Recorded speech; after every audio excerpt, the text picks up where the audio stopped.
Hello, magandang araw po sa lahat. So, ngayon, ga-unbox ako ng mga in-order ko sa Temu. Recently, umorder ako ng mga gamit sa Temu. Temu is yung apps na ginamit ko. Doon ako nag-order ng mga something like nito, panggupit, at iba-iba pa. So, yung Temu nga pala, nakita ko lang sa Facebook. Nung una, akala ko lang hindi siya totoo, hindi siya legit. So, sinubukan ko munang mag-order ng worth 32 euro. So, ito yung unang in-order ko. Kasi, yung presyo nito, nakita ko lang sa Facebook na naka-promo is 2 euro. Ito, winter jacket. So, ang regular price niya nakita ko sa Temu nung hindi siya nag-promo is 28 euro. So, i-check natin to. Nabuksan ko na to nung nakaraan. Ito yung first order ko. Diba? So, ang ganda ng tela niya. May pang winter siya.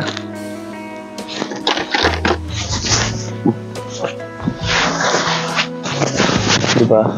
Fit na fit. Sakto lang. Saka may ano siya, ito. May bulsa siya dito. Ayan. So, worth it siya sa 2 euro. Diba? So, ito yung pangalawang in-order ko. Panggupit ko. Kasi I'm a barber, I'm a hairstylist, so umorder ako ng ganito. Yan, nabuksan ko na to, pero binalik lang dito. Maganda to. Professional clipper. Yan. Maganda siya, maganda. Magaan, sobrang gaan. Sa mga gustong bumili, pwede kayong bumili. Ayan, may pangalan pa yan. Renan Clipper. Maganda siya, sobrang gaan. Bumili din ako ng scissor. Bumili ako ng gunting sa Temu. Ayan. Mura lang din to, 1 euro. Nabili ko lang siya sa Temu ng 1 euro. Sobrang talas nito.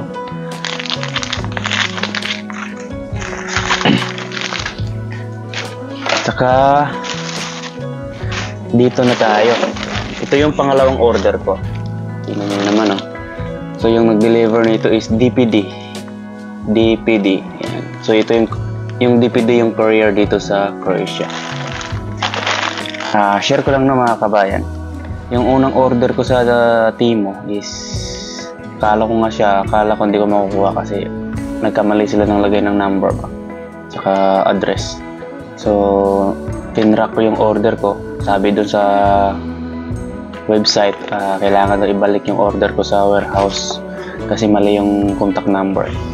So, in-email ko ngayon yung customer service ng DPD.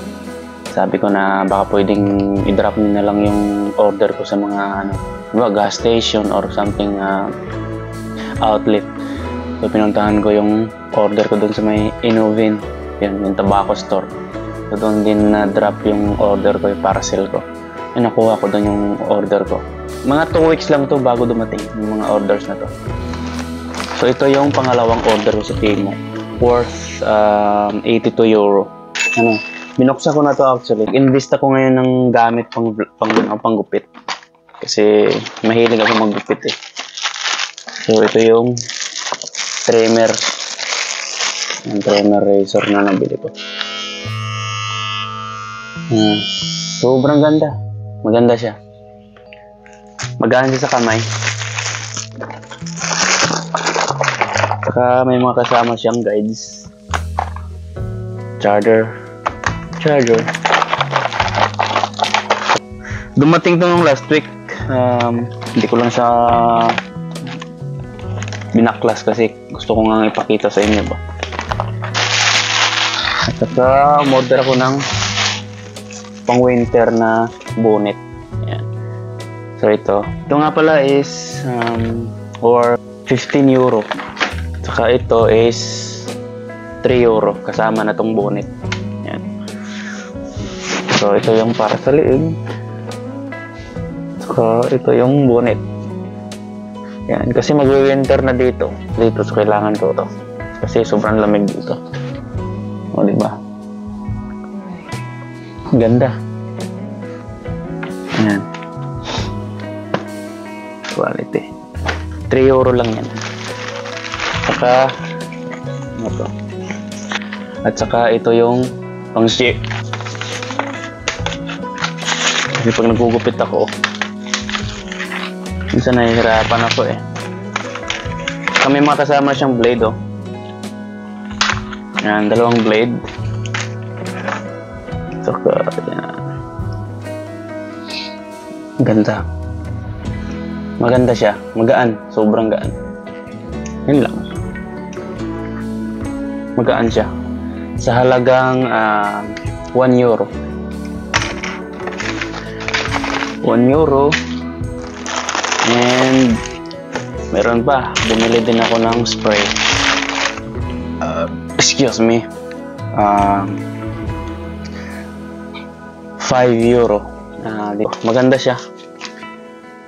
Sobrang cute. Kasi pwede ko lang siyang ipasok sa bag ba. Diba? Ang ganda ng design, diba? Mahilig kasi ako sa mga, ano, yung mga mag-invest ng mga gamit na may kabuluhan. Halimbawa, magagamit ko to eh, kasi nagugupit ako eh. Yan. Saka itong brush. So, habang nagugupit ka, tinatanggal mo yung mga balahibo dyan. Yan. Tatanggal mo yung balahibo. Purpose nito ay pangtanggal ng balahibo. And ito yung medyo mahal. Medyo mahal na mura.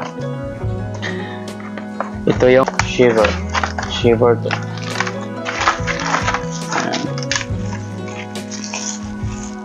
Yan. Pang shave to ah. Ganyan. Yung pang bald. Yan. Magkano to?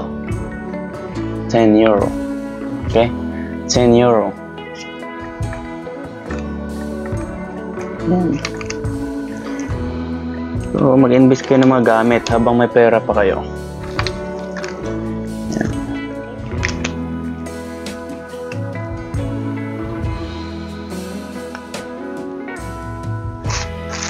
Balik na natin sa lagayan.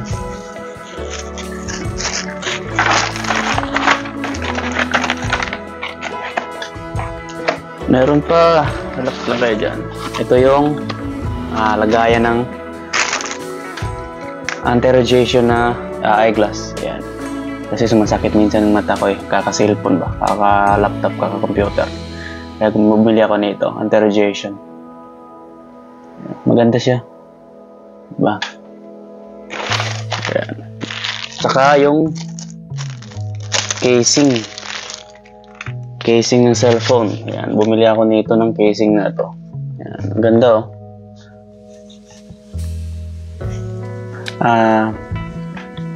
Ito nga pala is €1.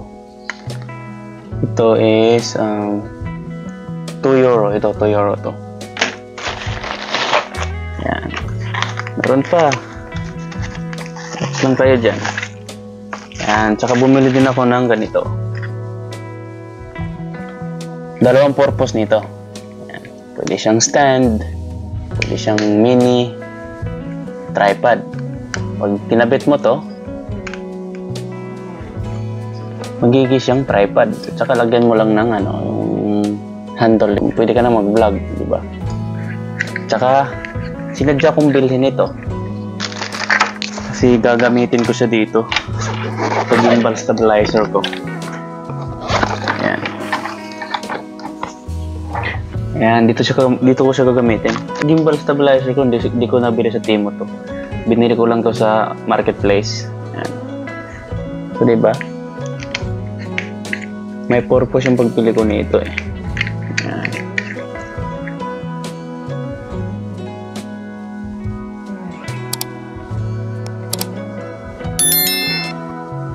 So ngayon, pwede ko na siyang ilagay kahit saan-saan, diba? Kasi may tripod na siya eh. Ayan. Ayan. Diba? Ito medyo mahal to. Gimbal stabilizer.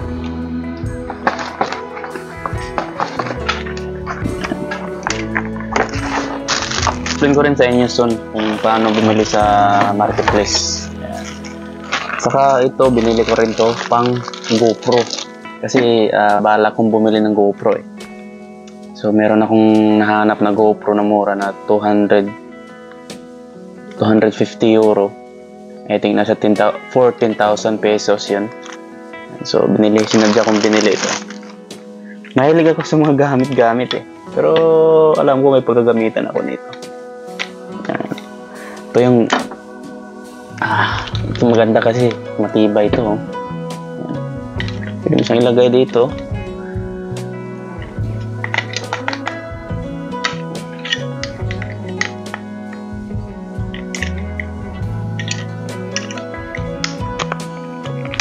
Yan. So, pwede mo siyang i-clip. Kahit saan. Yan. Tapos, pwede mo nang mag-vlog ka dyan. Kasi minsan nagde-DJ ako eh. So, ito yung gagamitin ko. Kakabit ko yung GoPro dito. Saka, yun. Bumili ako ng keychain. Siyempre. Yung tingnan eh. Sa online eh. O, diba maganda nga talaga sa personal. Keychain. Barber keychain yan. May suklay, may pang blower, at saka may gunting. There's a scissor. Ang ganda niya. Keychain. So, ito. Bumili din ako ng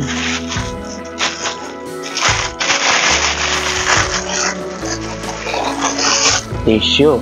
Yan. So, yung purpose nito ng tissue na to, pag nagugupit ka, di ba? So, pag nagugupit ako, lalagay ito sa leeg. Para yung mga balahibo, dito lang. Saka, paghuli. Ito yung huling binili ko. AirPods. Hindi naman siya original, pero maganda yung tunog niya. Maganda yung bass niya. So, pwede na. Pansamantala. 4 euro lang to eh.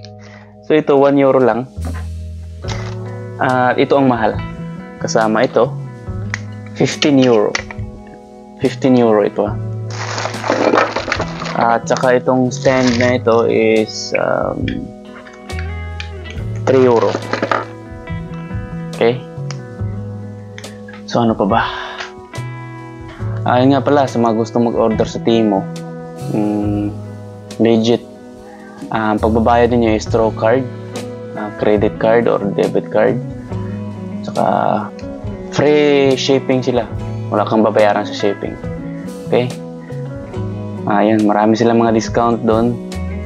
Hindi ko kayo in-encourage na bumili kung gusto nyo lang. Okay? Pag may mga extra money kayo. So yun lang. Maraming salamat sa mga panonood. I hope na nakatulong itong video. Ayan, sa mga taong nandito sa Europe, mga gusto nyo mag-order, pwede kayo mag-download ng Temu apps. And available siya sa Play Store. Nire-recommend ko sa inyo kung gusto nyo bumili. Kasi mura doon, makakasave kayo eh. Diba, itong winter jacket ko, mura lang, 2 euro. Pero pag may mga extra money lang kayo, huwag nung pipilitin pag wala kayong pera. Kasi nakaka-addict talaga yung pag-order online eh. Nakaka-addict, sa totoo lang. At saka, bilhin nyo kung ano yung mga nagpapasaya sa inyo. So yun lang. Maraming salamat nga pala sa panonood nitong video. Sa mga nakapanood nito, especially sa mga tao dito sa Croatia, yung mga Filipino dito, huwag niyong kalimutang mag-subscribe dyan. Yan. Pindutin niyo yung notification bell para maging updated kayo sa ibang videos na i-upload ko. At saka pag may mga katanungan kayo, huwag kayong mahihiyang mag-comment dyan sa baba. Lagay niyo lang mag-comment na kayo dyan sa comment section. Pag may oras ako, sasagutin ko yan. Re-replyan ko kayo. Promise. Okay? God bless po sa lahat at mabuhay po ang mga OFW dito sa Croatia at sa buong mundo. Bye! See you in my next vlog.